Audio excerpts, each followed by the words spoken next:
Hello everyone, welcome to Raw vs. Wrestling for Monday Night Raw, January 16th, 2012. And pretty much the main points that I want to get across on this review are the WWE Tag Team title situation, the Zack Ryder Jack Swagger feud, the Kane and John Cena feud, the whole R-Truth Miz feud, and the WWE title feud with CM Punk and Dolph Ziggler, and the adding of Mick Foley and a little bit of Chris Jericho in there as well.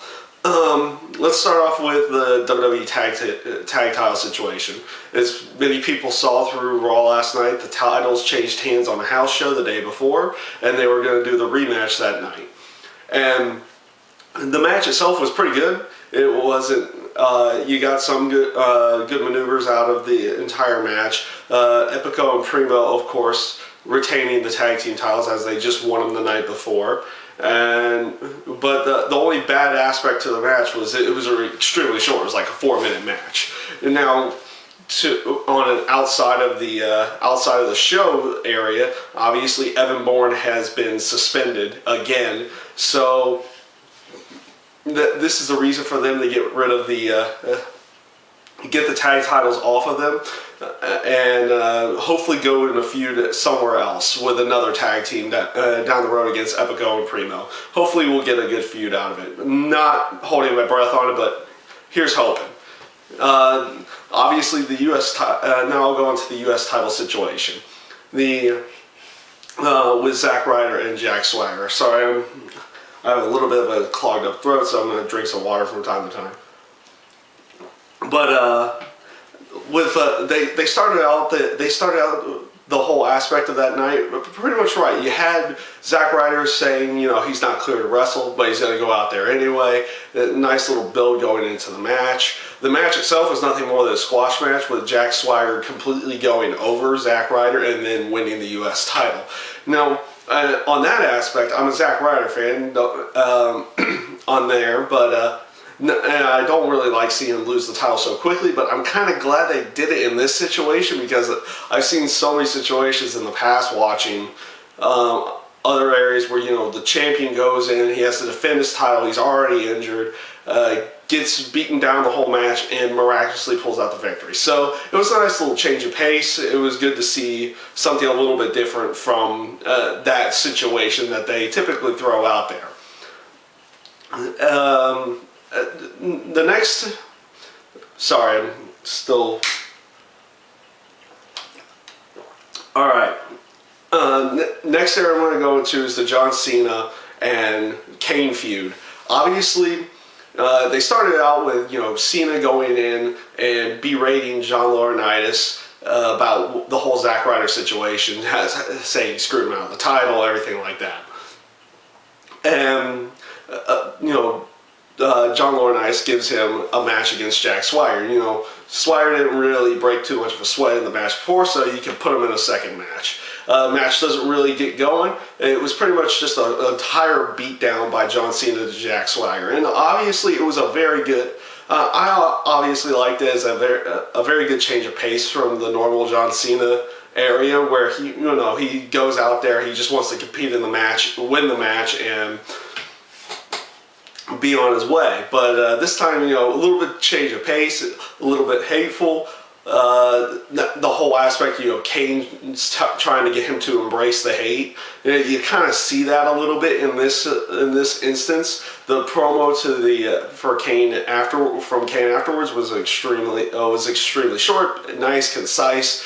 Got the point across that Cena's kind of seeing his point, and hopefully this will lead into something good going into their pay-per-view match at the Royal Rumble.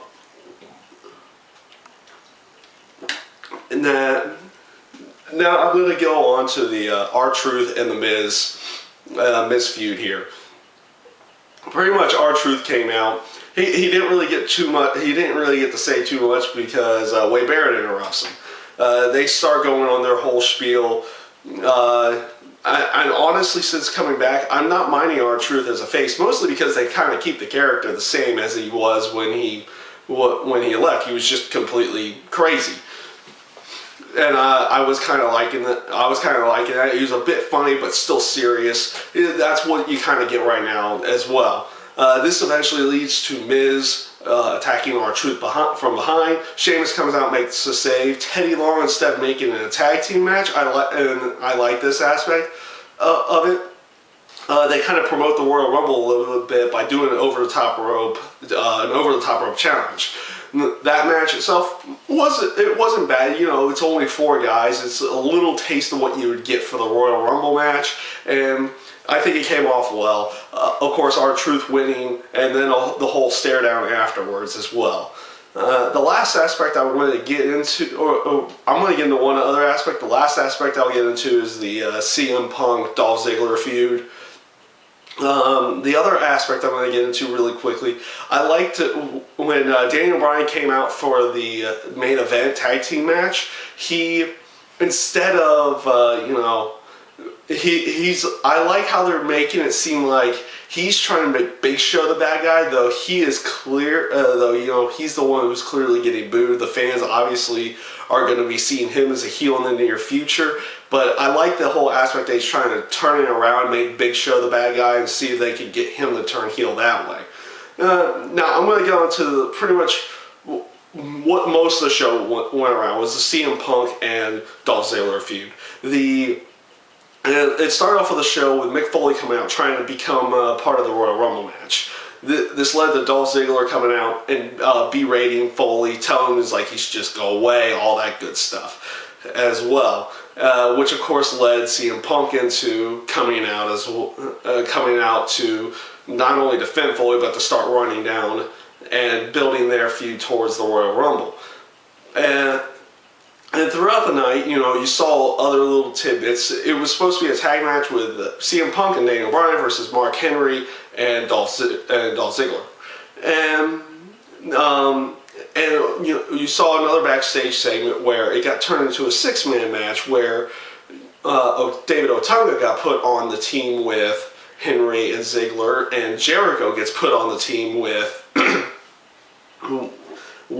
Punk and Daniel Bryan. This led into the main event, which honestly I felt like was a really good main event, and I'll get into other few tidbits about it. I like the whole Jericho bit where he gets in the ring and he's starting to play up the crowd and everything, just tags Daniel Bryan and walks out of the ring. I actually liked that. I found it to be extremely entertaining, and it's building for his character and heel turn coming up here in the near future. I'm really liking to see where the storyline goes. Obviously, they're going to be putting him, I think, in a feud with CM Punk, and we'll hopefully get a really good feud out of that. The ending essentially brought, Mark Henry and Daniel Bryan are chased out of the ring. They kind of, exit the ring, leaving only CM Punk there to deal with David Otunga and Dolph Ziggler. Mick Foley comes back out, gets the tag, gets the wins, thinking, he took over for where Jericho left. And this brought out John Laurinaitis again to end the show. And what I ended up liking was, it wasn't really a shoot promo. I don't know if this is everything that Punk said that night. It was how he truthfully feels about him. But it did come off across... It came off across really well, and almost as he was shooting on John Laurinaitis that night. And of course, this leads to Laurinaitis eventually saying, "Yeah, he's going to screw Punk. He's going to try to screw Punk over at the pay-per-view." He hits Mick Foley. The whole main event area and promo afterwards, I felt like it came off extremely well on TV, and it did what it needed to do to build the feuds. Obviously, you're going to have the SmackDown feud with Daniel Bryan and Mark Henry. They have a world title match at the next SmackDown, so they did a little tidbit there. You got a little bit of Jericho in there as well, doing his normal spiel, not saying a word and not really getting into the action, just play up the crowd and get out of there type deal. So there were some really nice aspects to the show. The show overall wasn't perfectly great, but it was decent. It wasn't anything overly spectacular. You've got a lot of things right that were really necessary, but you didn't get anything overly great. You got a little bit of unpredictability. That's always good to see. Hopefully they can keep it going into the near future. And now, for people who are watching this late in, next week's Raw is obviously in Phoenix. Most people don't know, I live in the Phoenix area. I'm going to Raw next week, so not only will you be getting your typical Raw versus Wrestling review, you'll get that separated, but I'm also going to do another review next week on the whole going to an actual event, experiencing the event, and seeing everything that you see at the events. It's not my first event ever, but but I'm just going to give an overall review of what the experience inside of the arena will be. This was the Raw versus Wrestling. The next time you'll see me, I'll actually be doing a review on the whole state of wrestling here, and I'll be uploading that tomorrow. I thank you guys for watching.